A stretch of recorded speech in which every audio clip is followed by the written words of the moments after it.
चलिए स्टूडेंट्स, तो कंटिन्यू करते हैं हमारे बेसिस ऑफ क्लासिफिकेशन। बहुत सारी कैटेगरीज हम पढ़ चुके हैं, फर्दर कैटेगरी पढ़ते हैं। तो अभी हम पहले पढ़ेंगे अबाउट द डाइजेस्टिव सिस्टम।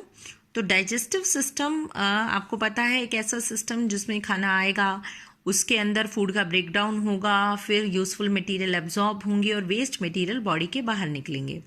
तो ये जो डाइजेस्टिव सिस्टम है इसके दो टाइप का हो सकता है। One is the complete digestive system and another is the incomplete digestive system. Complete का मतलब क्या होता है? वो ऑर्गेनिज्म जिनके अंदर दो ओपनिंग हो। One is the mouth which is for intake of food, another is anus which is for exhaling out the waste material. तो अगर किसी के अंदर दो सेपरेट ओपनिंग्स है तो उसे कंप्लीट डाइजेस्टिव सिस्टम कहते हैं, जबकि दूसरा है इनकम्प्लीट जिसके अंदर पाया गया कि एक ऑर्गेनिज्म में सिर्फ सिंगल ओपनिंग है, दैट इज माउथ।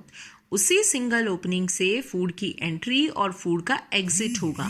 तो अगर फूड की एंट्री और एग्जिट एक ही उससे हो तो उसे कहते हैं इनकम्प्लीट डाइजेस्टिव सिस्टम। हमारी बात करें तो हमारा कौन सा है? हमारा कंप्लीट है, राइट।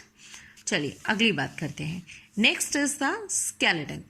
स्केलेटन का मतलब क्या? स्केलेटन मतलब एक हार्ड सा कवर, हार्ड सी स्ट्रक्चर जो बॉडी को स्ट्रक्चर प्रोवाइड करे। एक हार्ड सी चीज़ जो हमारी बॉडी को शेप और स्ट्रक्चर प्रोवाइड करे, बॉडी की बहुत सारी चीज़ों को प्रोटेक्ट करे, उसे हम स्केलेटन कहते हैं।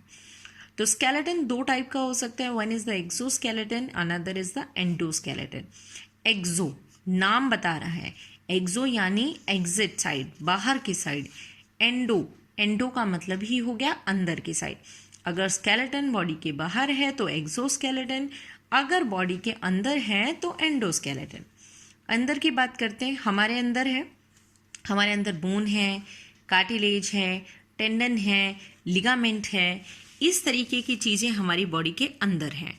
तो हमारे अंदर इसीलिए हुआ एंडोस्केलेटन। इन्हीं bone, cartilage, tendon, ligament, adipose, ऐसी बहुत सारी चीज़ों की वजह से हमारी बॉडी की शेप बनी हुई है, इसीलिए दैट इज एंडोस्केलेटन।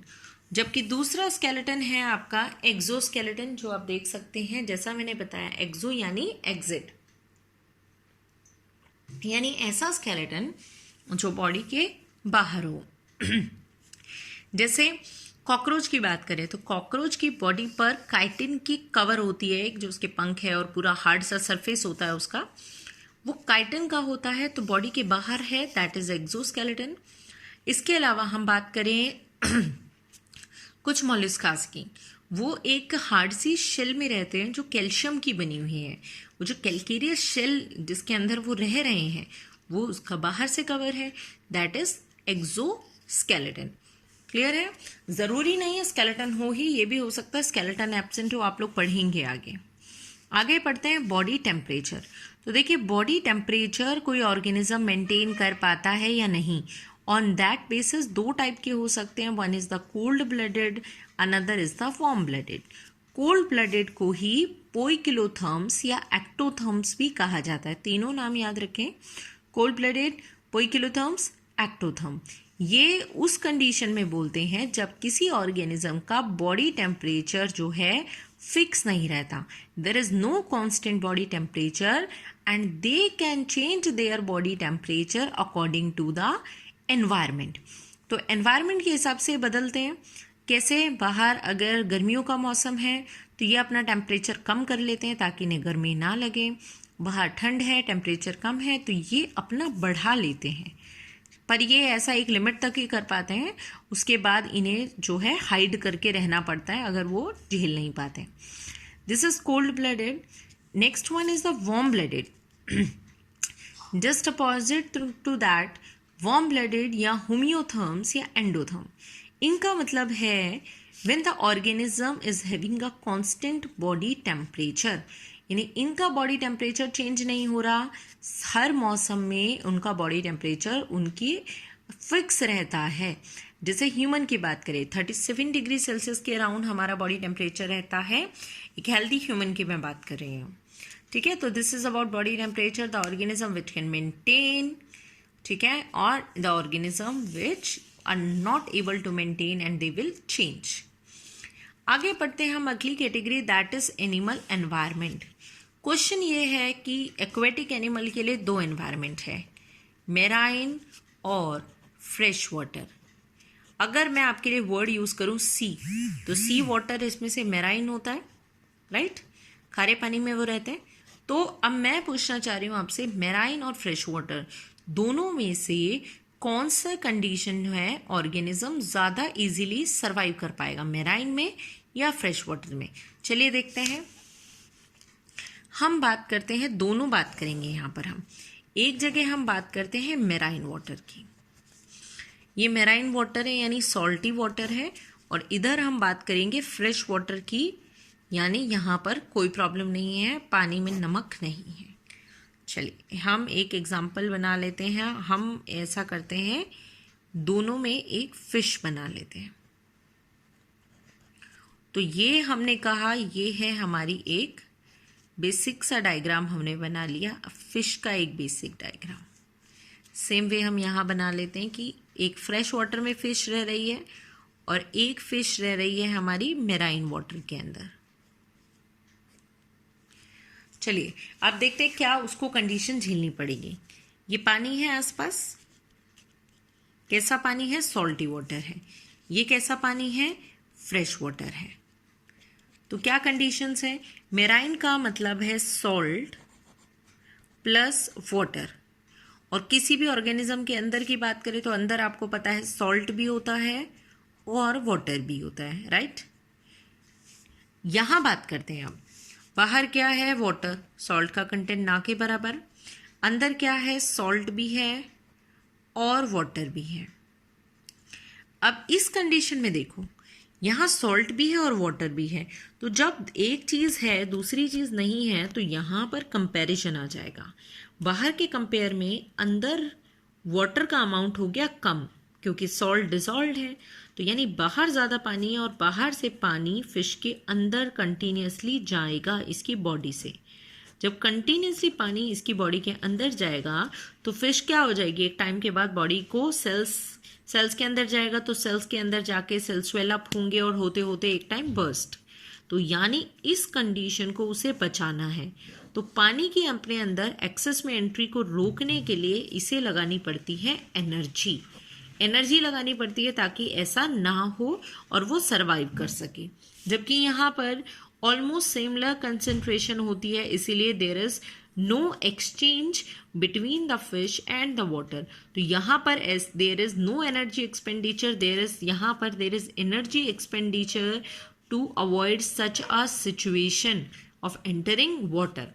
इस वजह से फ्रेश वाटर में रहना इट बिकम्स डिफिकल्ट, इसीलिए फ्रेश वाटर में लाइफ कम होती है as compare to marine water में लाइफ जो है आपकी इजी होती है। मैं फिशेस की बात कर रही हूँ, और ये बात बहुत क्लियर है कि हर फिश मेराइन में नहीं रह सकती, हर फिश फ्रेश वाटर में नहीं रह सकते, उनकी बॉडी उस हिसाब से है। बट फिर भी अगर हम बात करें ज़्यादा टाइप की कहाँ अवेलेबल है? मेराइन में। वो इस कंडीशन की वजह से, क्योंकि एनर्जी एक्सपेंडिचर यहाँ नहीं करना पड़ रहा।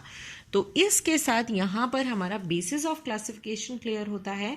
बहुत सारे वर्ड्स आप पढ़ चुके हैं, एक बार मैं आपको सारे वर्ड्स क्लियर कराना चाहती हूँ, so that you won't get doubted. किसी भी टाइप का आपके दिमाग में डाउट नहीं रहना चाहिए। शुरू करने से पहले आपका, आगे कैटेगरी शुरू करने से पहले आपका हर डाउट क्लियर होना चाहिए। देखो हमने क्या क्या पढ़ा। पहला हमने पढ़ा लेवल्स ऑफ ऑर्गेनाइजेशन, यानी कि बॉडी में कौन कौन सा लेवल हो सकता है, राइट। जिसमें क्या पढ़ा? सेल, टिश्यू, ऑर्गन या फिर ऑर्गन सिस्टम, ये पढ़ा। ये बहुत क्लियर है। दूसरा आपने जो लेवल पढ़ा वो क्या पढ़ा? वो पढ़ा आपने बॉडी प्लान, कि बॉडी किस हिसाब से डिसाइडेड है। एक था सेल एग्रीगेट प्लान, जिसमें सिर्फ सेल इकट्ठे हो जाते थे और बॉडी बन जाती थी, राइट। एक था आपका ब्लाइंड सेक बॉडी प्लान। ब्लाइंड सेक में एक सिंगल ओपनिंग होती थी और उसी सिंगल ओपनिंग से आपका फूड एंटर करता था और वेस्ट मटेरियल बाहर निकलता था। एक आपको मैंने बताया था tube with in tube. Tube with in tube में मैंने आपको बताया था बाहर पूरी बॉडी की एक ट्यूब है और अंदर एक डाइजेस्टिव ट्यूब है जिसकी 2 ओपनिंग है। ये 2 वर्ड्स क्लियर है। उसके बाद फिर हमने क्या पढ़ा, तीसरी कैटेगरी मैंने पढ़ाई आपको प्रोटोस्टोम्स और एक मैंने पढ़ाई आपको ड्यूटेरोस्टोम्स। प्रोटियोस्टोम्स होते हैं जिनमें माउथ पहले बनता है, ड्यूटेरोस्टोम्स होते हैं जिनके माउथ बाद में बनता है, एनस पहले बनती है। चौथी चीज हमने पढ़ी अबाउट सिमेट्री, क्या ऑर्गेनिज्म को इक्वल हाफ में डिवाइड किया जा सकता है या नहीं। उसमें एक पढ़े हमने एसिमेट्रिक, जिसमें किसी भी हिसाब से नहीं कर सकते। एक पढ़ा हमने स्फेरिकल सिमेट्री। स्फेरिकल में मैंने आपको बताया कि सेंटर में से पास करते हुए कितनी भी जगह से हम इक्वल हाफ में डिवाइड कर सकते हैं। फिर हमने पढ़ा रेडियल, टॉप टू बॉटम और सेंटर कितने भी हिस्से से। एक हमने पढ़ा बायलेटरल, सिर्फ एक प्लेन से हम इक्वल हाफ में बॉडी को डिवाइड कर सकते थे, ऑर्गेनिज्म पेयर्ड थे। पांचवी कैटेगरी हमने पढ़ी अबाउट जर्मिनल लेयर। मैंने बताया था आपको कि किस तरीके से इम्प्लांट होने के बाद कितनी लेयर्स में डिवाइड हो सकता है। जर्मिनल लेयर मैंने आपको पढ़ाई थी आइदर द ऑर्गेनिज्म डिप्लोब्लास्टिक, जिसमें 2 थी, एक्टोडर्म एंडोडर्म, और जिनके बीच में मीजोक्लिया थी, और एक पढ़ाई थी ट्रिप्लोब्लास्टिक जिसमें 3 लेयर थी, एक्टो, एंडो एंड मीजो। फिर मैंने एक पढ़ाई थी आपको सेगमेंटेशन। सेगमेंटेशन में मतलब कि बॉडी के ऊपर लाइनिंग्स, और इसमें एक स्पेशल टाइप की सेगमेंटेशन पढ़ी थी, that is metameric segmentation. Metameric segmentation का मतलब बताया था जब बॉडी बाहर से भी लाइंड हो और अंदर से उसके ऑर्गन्स कुछ कुछ टाइम बाद रिपीट हो रहे हो, उसे कहते हैं मेटामेरिक सेगमेंटेशन। सातवीं चीज आपने पढ़ी सिफिलाइजेशन, यानी बॉडी के टॉप वाले पार्ट में हेड बन जाना, एंटीरियर पार्ट में हेड का फॉर्मेशन होना और वहीं पर सारे सेंस ऑर्गन्स का डेवलपमेंट होना। फिर मैंने आपको पढ़ाई अपेंडेजेस। अपेंडेजेस का मतलब था जो भी ऑर्गन बाहर निकले हुए हैं, जैसे हाथ है, पैर है, विंग्स है, एंटीना है, ये सब। फिर मैंने पढ़ाया सेक्सुअल डायमॉर्फिज्म। सेक्सुअल डायमॉर्फिज्म का मतलब मैंने बताया मेल और फीमेल अगर अलग अलग हैं तो क्या वो दिखने में अलग हैं या वो दिखने में एक जैसे हैं, उन्हें मैंने कहा सेक्सुअल डायमॉर्फिज्म। उसके बाद 10वीं चीज मैंने पढ़ाई आपको कि ऑर्गेनिज्म यूनिसेक्सुअल है या ऑर्गेनिज्म बाइसेक्सुअल है, यानी एक ही ऑर्गेनिज्म में मेल फीमेल है या मेल फीमेल अलग अलग हैं। देन हमने पढ़ा फर्टिलाइजेशन। फर्टिलाइजेशन बॉडी के अंदर हो तो इंटरनल, बॉडी के बाहर हो तो एक्सटर्नल।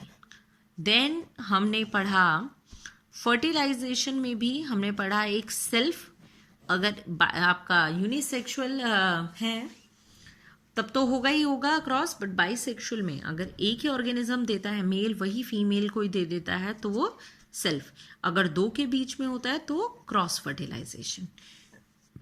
फिर हमने पढ़ा ऑर्गेनिज्म एग ले करे तो ओवीपैरस, यंग वंस को बर्थ दे तो हमने कहा वीवीपैरस, और हमने कहा अगर अंदर ही डेवलप हो मदर के बट मदर से कोई नरिशमेंट ना ले तो ओवो वीवीपैरस। ये 3 बातें हमने कही। फिर अगली बात हमने कही डेवलपमेंट। डेवलपमेंट होगा तो हमने कहा इट कैन बी डायरेक्ट, अगर जो बीच की स्टेजेस हैं वो बिल्कुल एडल्ट जैसी दिखती हैं तो इट इज़ डायरेक्ट डेवलपमेंट, अगर डिफरेंट दिखाई देती हैं तो इट इज़ इनडायरेक्ट डेवलपमेंट। ये डेवलपमेंट्स की बात की हमने अलग अलग। फिर हमने बात की बॉडी कैविटी की। बॉडी कैविटी में मैंने आपको बताई सिलोम की बात।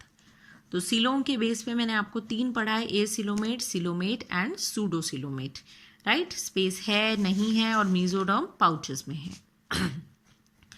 फिर हमने पढ़ा रेस्पिरेशन, यानी गैस का एक्सचेंज किस एरिया से हो रहा है वो रेस्पिरेशन हमने पढ़ा। फिर हमने पढ़ा सर्कुलेशन।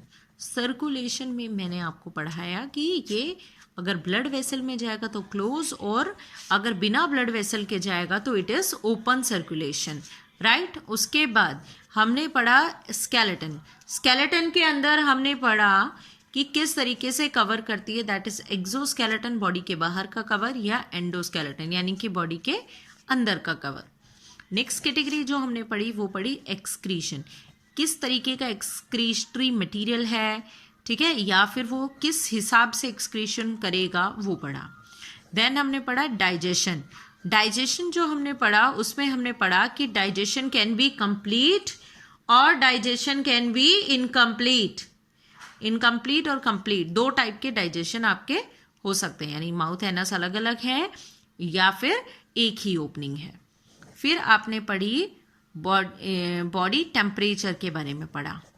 बॉडी टेम्परेचर यानी कोल्ड ब्लडेड है या वार्म ब्लडेड है, ठीक है। उसके बाद आपने पढ़ा एनिमल एनवायरनमेंट, यानी सॉल्टी वाटर में इजीली रह पाएगा या मेराइन वाटर में इजीली रह पाएगा। एक चीज़ इतनी कैटेगरी पढ़ने के बाद रह गई है, उसको और कंप्लीट करते हैं, दैट इज क्लीवेज। देखिए क्लीवेज का मतलब होता है डिवीजन। तो ये दो टाइप की हो सकती है, एक होता है आपका डिटर्मिनेट क्लीवेज और एक हो सकता है आपका इनडिटर्मिनेट क्लीवेज। डिटर्मिनेट क्या है और इनडिटर्मिनेट क्या है? डिटर्मिनेट का मतलब है कि एम्ब्रियोनिक स्टेज पे उसी टाइम डिसाइड हो गया है कि कौन से लेयर को कौन सा ऑर्गन बनाना है, वो है डिटर्मिनेट क्लीवेज। बट अगर डिसाइडेड नहीं है कौन सा सेल क्या बनाएगा, आगे जाके फिर डिसाइड होगा, तो दैट इज इनडिटर्मिनेट क्लीवेज। यानी कंटिन्यूस सेल डिवीजन हो तो डिटर्मिनेट, और सेल डिवीजन अगर कंटिन्यूस ना हो then it is indeterminate cleavage. तो इस बात को आप लोग ध्यान रखेंगे। इस तरीके से मैंने आपको 23 कैटेगरीज आप देख सकते हैं, 23 कैटेगरीज पढ़ाई हैं। ये वर्ड आपको सारे के सारे हर किसी का मीनिंग आना चाहिए, क्योंकि अब जब हम कैटेगरीज में पढ़ेंगे तो मैं सीधा इनमें से वर्ड यूज़ करूँगी कि ओपन टाइप है, कंप्लीट है, इनकम्प्लीट है, तो आपको ऑलरेडी ये वर्ड्स उस टाइम पर आने चाहिए। तो यहाँ पर बेसिस ऑफ क्लासिफिकेशन शुरू हुआ और नेक्स्ट में हम लोग जो है वो स्टार्ट करेंगे कि किस तरीके से डिविजन्स आपके एनिमल किंगडम में फर्दर की गई है। उससे पहले इन सारे वर्ड्स को अच्छे से ज़रूर देख लें। Thank you.